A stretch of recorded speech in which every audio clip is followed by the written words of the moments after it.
Alrighty, hey guys, BeardBrigade here, coming at you with the part 2 of our Necromancy series. For this episode, we will be talking about Necromancy in gaming as we've seen it for the most part. Hopefully this episode will as long as last. I know the history of Necromancy, that ran for almost 45-minute episode. There was a lot to cover, so hopefully this one doesn't go as long. So we're just talking about how necromancy is seen in modern gaming, how kind of why that is based on what we covered in history yesterday, and just talking a little bit about that. And then in part 3, which will be the next episode, we will talk about, at least I'll be talking about it, just my thoughts and opinions, and things you can do differently with necromancy, things that I have thought up that either I have tried or not tried. Just throw some ideas out there to all you content creators to see, whether you're a DM, getting a campaign ready for some players, you're writing a novel, or you're making your own game, and necromancy is going to be a big part of that. Hopefully I can give you guys some really good ideas or some really good thoughts, I think. Anyway, before we dive into the episode, I am playing, in the background here, I figured it was fitting. We're going to be playing as the Vampire Counts in a game called Mordheim, City of the Damned. It is a turn-based tactical strategy game done in the Warhammer universe, taking place in Mordheim, which was an abandoned city that had a comet fall upon it, and has filled it with these magical stones that every faction has sent small units and small troops to the city to collect these stones, and that's kind of the concept of the game. It was I think it was originally a board game, if I remember correctly. I don't remember. Games Workshop has a lot of different little games and offshoots that they've done over the years for their main series, and I want to say Mordheim was one of them at one point, but this is obviously a video game adaptation of that, so we will dive in here. There's two different things you can do. You can do a skirmish, which is fighting other players and their troops, or you can go to campaign and do some of the missions from the campaign map. So I'm going to kind of stick to the campaign. Let's see, it would be...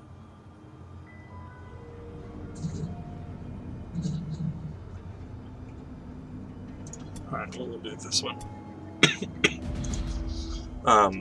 Your scouts have discovered a rival warband in the vicinity. These warriors are clustered around their wagon, making them a very attractive target. Let me think here, where should we start? So when it comes to gaming, I don't know exactly, and I should have probably looked this up before starting this episode. Game, I want to say probably Dungeons and Dragons, because Dungeons and Dragons was kind of the more original, prevalent. Let's see. I don't remember how to pull up the map. There we go. Yeah, let's do this. I want to say it was Dungeons and Dragons, just because Dungeons and Dragons was one of the first, maybe not the first, but pretty close to being one of the first fantasy-themed things out there, and it was an offshoot of old-school war games. Now my sound is really loud for some reason. At least I feel like it is.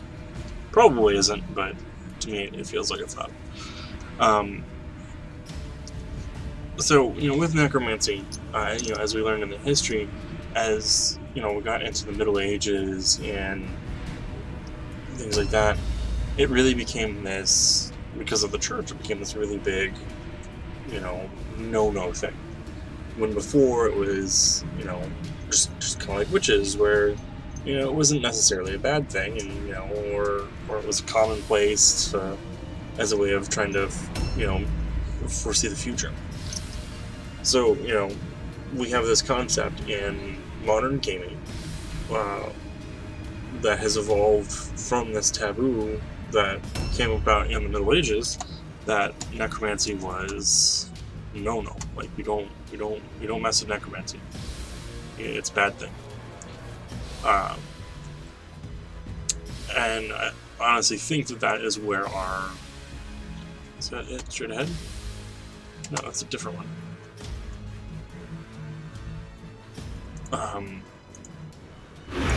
I'm pretty sure that's where we get the taboo of necromancy in gaming, is that we get it from this concept that we have that necromancy is a bad thing. Now, with that said, oh crap.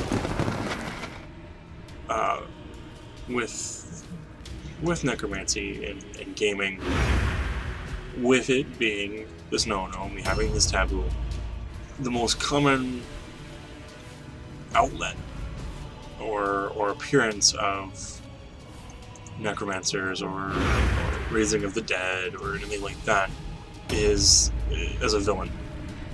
You know, rarely, if ever, and in fact I can't think of, aside from like a player character or a character that I've made or another player has made, I honestly cannot think of a single instance where I've seen a necromancer be a good guy.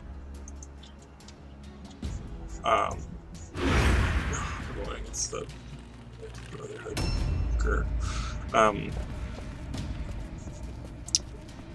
now, you know, it's not necessarily a bad thing, but it's just something that I have not really seen. I mean, I've done a couple characters of my own over the years that I have made to be, you know, like good necromancers. And I was playing with this concept of, not too long ago,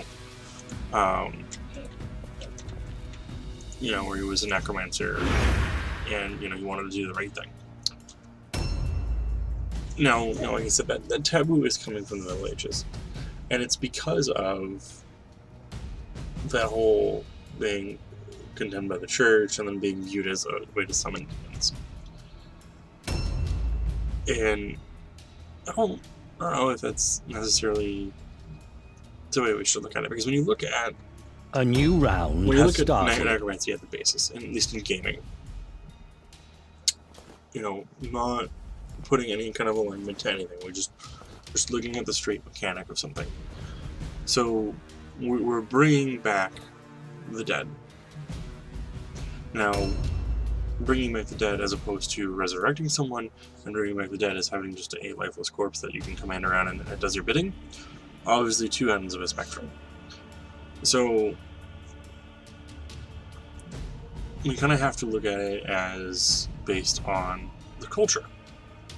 Now, obviously, if it's a culture that's based around this concept of the light and, you know, they have some kind of ultimate God-being creature that, you know, is all about good things and is determined that, you know, bringing back a body is a bad thing, okay, maybe it being a villainous concept is not such a horrible idea after all. However, I still think it needs to be looked at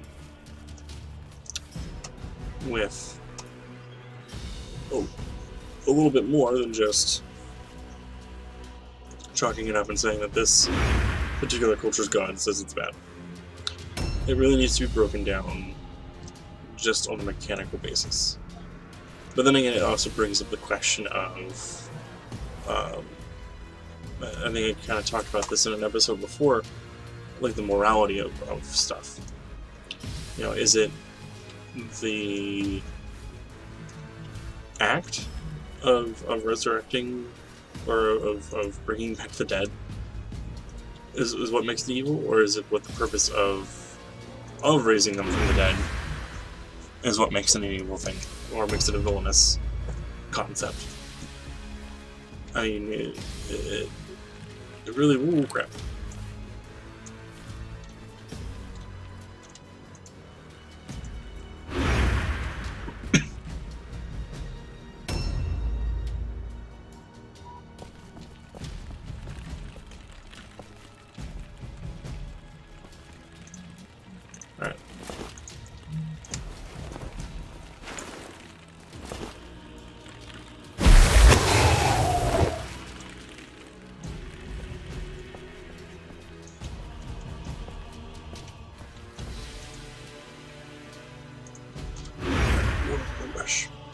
So, I know that's kind of been it's kind of a huge topic in a way to bring it up in that fashion, like, you know, is it the act, or is it the purpose behind the act?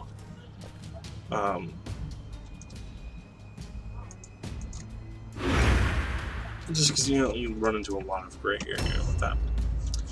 You know, just with my thoughts and thinking about it, if we really break it down into the purpose behind what it is, I think that's really what it could be. Because when you look at a culture of in a fantasy environment, one that comes to mind is, oh god, what are they called? It's from Dragon Age. A new round has series. started. If you've played the Dragon Age series and you know what I'm trying to reference, please let me know, because I can't think of the name of them. But in the Dragon Age series, you know, especially Dragon Age Inquisition, one of the companion characters you get by the name of Cassandra, I believe it's Cassandra, the warrior girl, and they even made an animated movie about her too. And one of the discussions you have with her, the culture she comes from, her father was, I think it was her father, someone in her family was referred to as a necromancer, I believe, if I remember correctly. And it was because of the way that their culture kind of treats the dead. It's not like he raised, you know, people from the dead. It was that he was like the caretaker of the crypts or something like that. So I think when you think of a culture like that reveres the dead and treats them with respect and honor and makes them kind of special in a way, then I think, ooh, please let me go dodge. I think that right there wouldn't necessarily make necromancy really an evil or villainous thing to have. I think at that point you're dealing with, you know, they have this reverence for the dead, and it should be respected. So if a culture like that, say, raised zombies for the dead, and as for any means, really, I mean, I don't think you could justify them as being villains. Now, I know that's kind of a stretch a little bit, because you could still say, well, what if someone from that culture raises one and raises an army and then uses that army to conquer another nation? Well, okay. But we're dealing with a slightly different thing. But are they conquering that nation because they want more land? Or are they conquering that nation because, you know, what's the reasons behind conquering a nation at that point?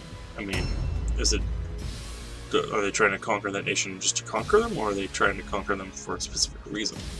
You know, we've seen through modern history and medieval history and beyond that, you know, wars have been started and nations conquered and destroyed for, you know, a loaf of bread to a guy getting married that his wife cheated on him.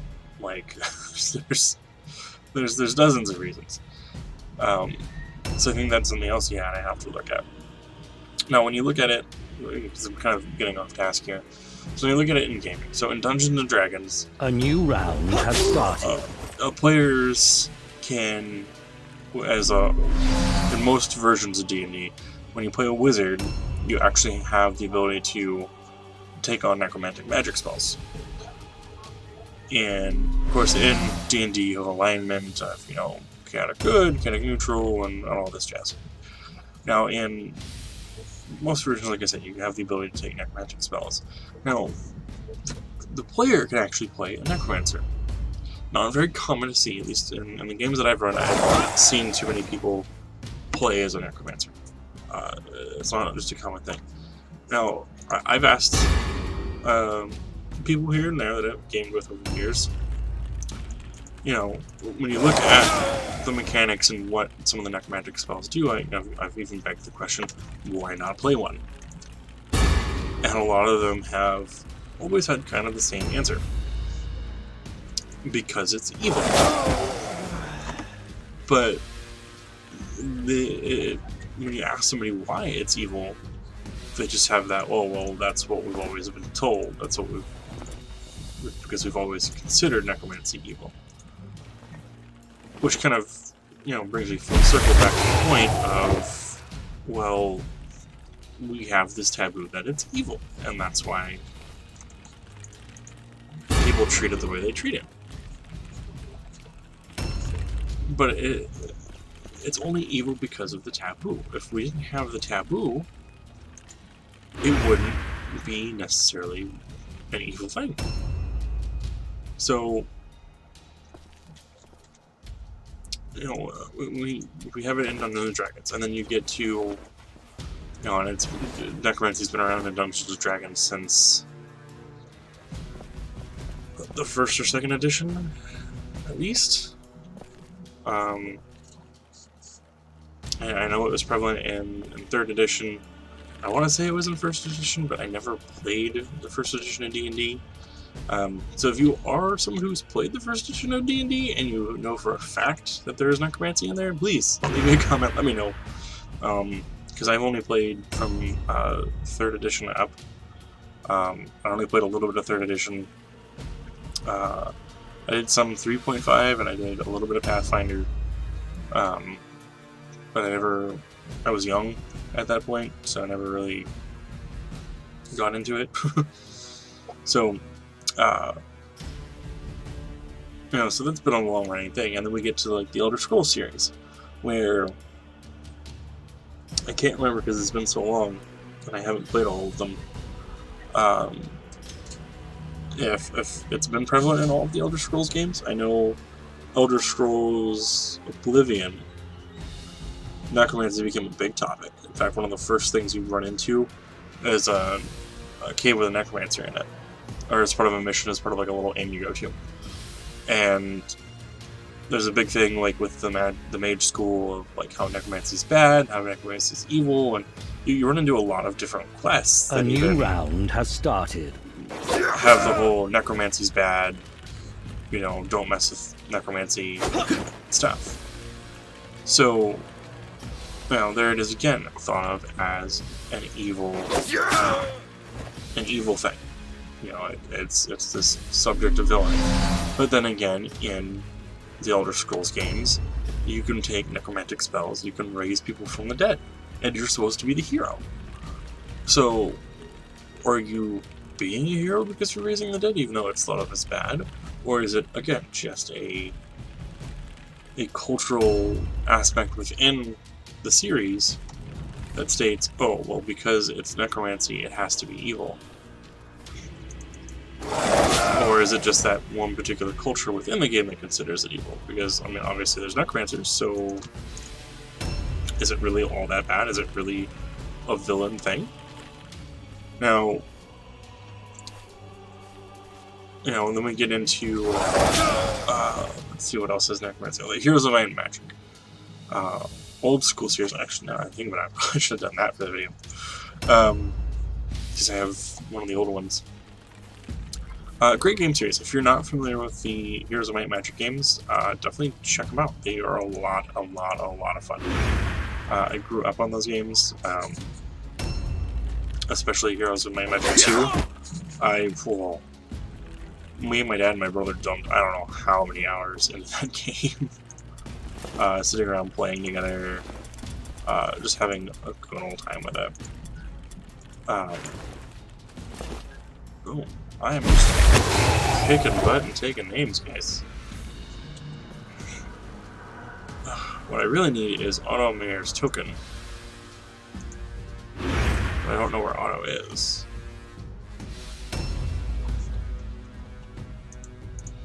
Let's just kind of wait this out here and see who shows up. In there you can play. I want to say the faction is just called Necromancer. I don't remember my factions off the top of my head. Anyway, there's a faction in Heroes of Might and Magic where you can play as, again, you can play as this army of the undead.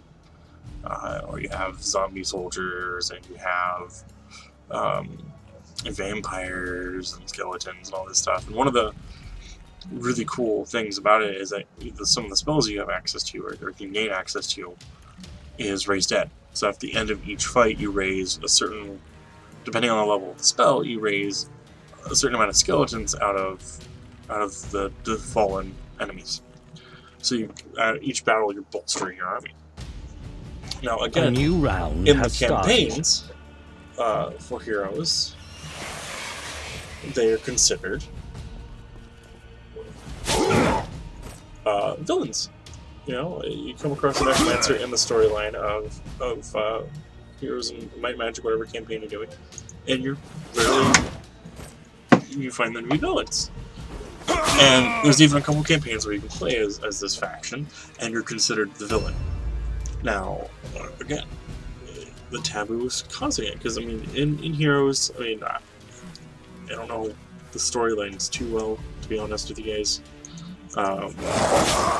Not something I've overly delved into to try and learn about, to be honest. I just enjoy the game's fun mechanics and other things you can do and enjoy the game. Just keep this going. So, but then again, I mean, we're seeing the trend. I mean, that's 3 different game series alone. You know, not to mention the Total War game series. There's 4 game series right there between you know, tabletop games and video games, where, you know, necromancy is considered this villainous or evil thing. So it really kind of, it all stems from, like I said, that taboo that we got during the Middle Ages, where, you know, it was a condemned act. But when we look at the actual, you know, when we look back at the history, okay, good, he doesn't have any. You know, it was, in antiquity, it was simply used to try and foretell the future. It wasn't used to, you know, during the Greek times, in antiquity, it wasn't used for anything evil, per se. It wasn't used to, I should probably go get that one over there. Where's that? That's what's behind him, right? Yeah. Oh, so that's that one. I still haven't gotten that one. Or did I? Is it one upstairs? Yeah, that one's upstairs. You know, it wasn't necessarily an evil thing in antiquity. I mean, there was no... there was these references of summoning the dead, but it was all summoning the dead for foretelling the future and finding out knowledge. So, I got a bunch of stuff. So it really just kind of Crypt Creepers. That I didn't even realize that my army is called Crypt Creepers. That's funny. Your performance has validated the trust Count Vlad has placed in you. Demonstrate your loyalty and enjoy the favor of the von Carsteins. Now, you know, like I said, guys, I mean, that's what, 4 or 5 different game series there alone that, you know, because of this historical trend that we have of necromancy being a bad thing, where we, I guess I can't say 100% sure that's where we get it from, because I guess it depends on who's, you know, the writers and things like that, but for, you know, for the most part, that's pretty much, I mean, you could probably conclude, for the most part, is where we get this conception. Now, you know, it's kind of hard to wrap your mind around, because when you, like I said, when you think about it, and you think about the mechanic of what it could be used for, you run into that morality concept of, is it the act of doing it that makes it why it should be a villain, or why it should be an evil thing? Or is it what it's being used for? And I want to talk a little bit more about that in the next episode. And, you know, there's not much more, really, I guess I can cover. You know, other than the fact that, you know, it's been this huge villain thing, and the number one thing for necromancy has been raising the dead. Now, we've seen other incantations, too, of necromancy where they have access to dark magics or, you know, blood rituals. Like, what's one? Like, well, Warhammer, for example. You know, they have the ability to bring back, you know, the dead, and they bolster their things. Or no, World of Warcraft, I think, would be the better example. So the faction of the Forsaken. So boom, you know, another thing. You know, where you have the Lich King, and he's this villain and stuff, and he has the power to raise the dead. But then you have the faction of the Forsaken, who are on the Horde side. Which, if you're Alliance, okay, they may be your villain. But if you are playing a Horde and you are playing Forsaken, you're not a villain. You think you're the hero. So, but you have, you know, the Forsaken have clearly, you know, as the game has evolved over the years, have the ability now to bring the dead back to life. Now, granted, they're all undead that think for themselves for the most part, but we've seen in recent World of Warcraft that the Banshee Queen has the ability to raise the dead and turn them into mindless minions to her purpose. So, you know, we have this conception, and I think it's time that we change. I mean, not that there's anything wrong with necromancy the way it is, but we definitely should try and change that concept. I think it would be good to move forward with a different idea, or at least sort of sprinkle in different ideas to necromancy. Just because, you know, we see the same old trends over and over again. You know, Dungeons and Dragons. Oh, it's necromancer. He's bringing an army of undead back to take over the world. Okay. Elder Scrolls 2000. Oblivion was 2007? I could be wrong on the year. I forget what year Oblivion came out, but you're running into necromancers. Oh, the necromancers are trying to raise an army of the dead to take over the world. Okay, well, that's not new. That's every necromancer in every game ever. Okay, well, Heroes of Might and Magic, you're trying to take over the kingdom as a necromancer. You know, even in the movies, you look at The Evil Dead.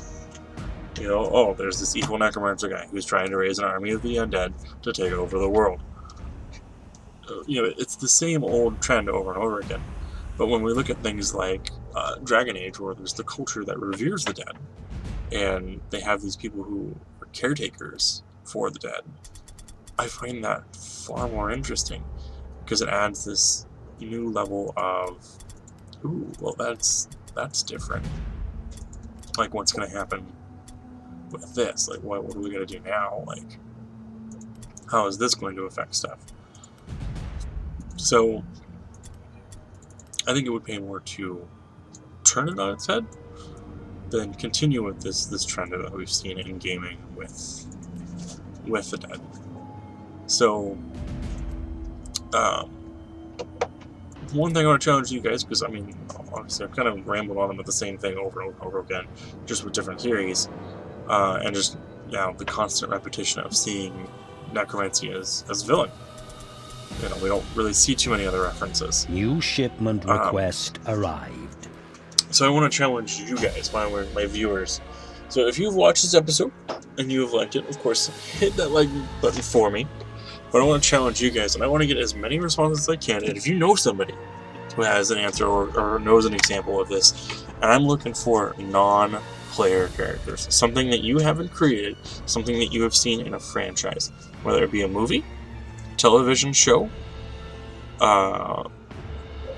video game, novel.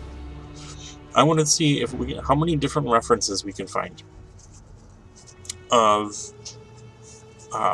a necromancer not being a villain, or someone who's using necromantic powers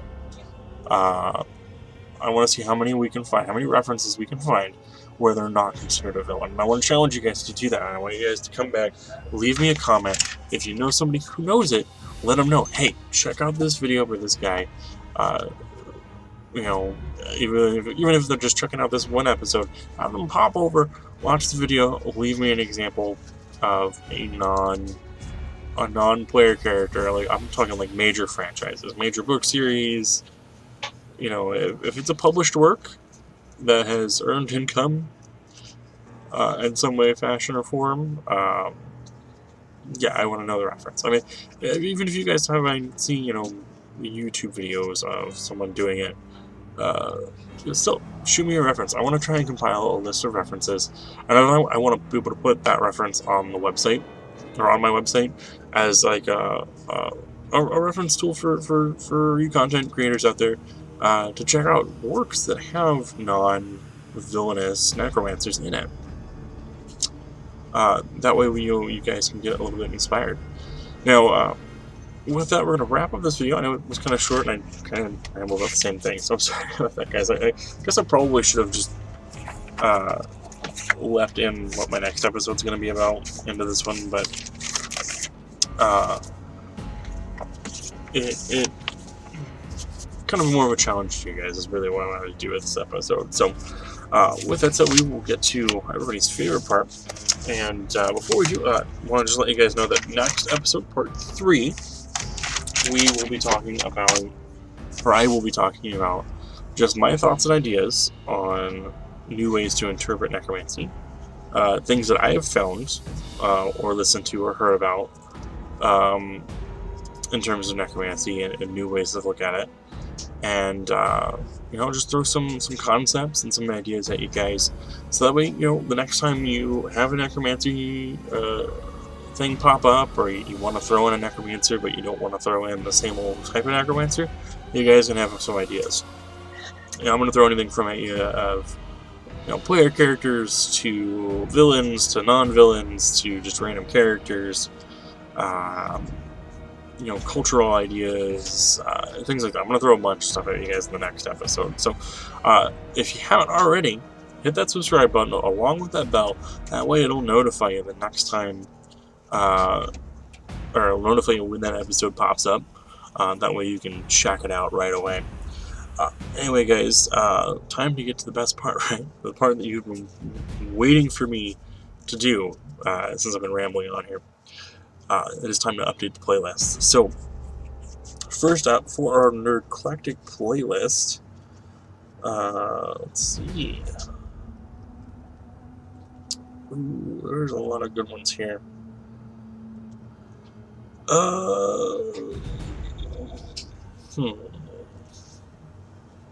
We are gonna go with. Oh, I already did that song. Why is that still listed here? You know what? This will be the perfect song. We're going to do The Adam's Groove by MC Hammer. That is going to be our Nerdclectic song. As for our... Oh yeah, right off the bat. As for our cover song, stepping away from Leo again. Like I said, I have a lot of Leo songs lined up here for our cover songs. But I think this is actually going to be the better song. So, I came across this playlist on Spotify the other day called Jonathan Young Does Disney. I think that's what it's called. Or it might have been Disney Goes Metal. I'm not really sure which one it is. But anyway, all the songs on the playlist were by a guy called Jonathan Young. And I looked at his artist page. He just has a ton of stuff on there that's all just him doing metal covers of a bunch of songs, kind of like Leo. But he had two Disney albums where he just did a bunch of Disney songs. So the song that I picked out 2 songs by him that I really liked. But the one that I'm gonna make today's song of the day, song of the day, can't forget the jig, is a song done by a villain. It is "Be Prepared" from The Lion King. Super awesome version of that song, super great cover, and that's gonna be our song. So, anyway, guys, thank you as always so much for tuning into this episode. I know there wasn't a lot to this one. It was a lot of the same thing over and over again. But the next episode will be awesome, so tune into it. Hopefully you guys are finding this information helpful. And I've gotten you at least starting to think about different ways to look at necromancy, or how we should, get your brain going a little bit. If you're tuning in and you've never known about necromancy, I hope I have been informative between this episode and the last episode. And I really hope you guys take me up on this challenge and let me know what other non-villain, non-evil representations of necromancy that we can find. That way we can compile that list and I can make a little blog post about it on my website. So anyways, thank you guys. As always, hit that like button if you haven't. Hit that subscribe button for me as well, so that way it'll notify you. And as always, guys, you take care of yourselves and have a super fantastic rest of your day.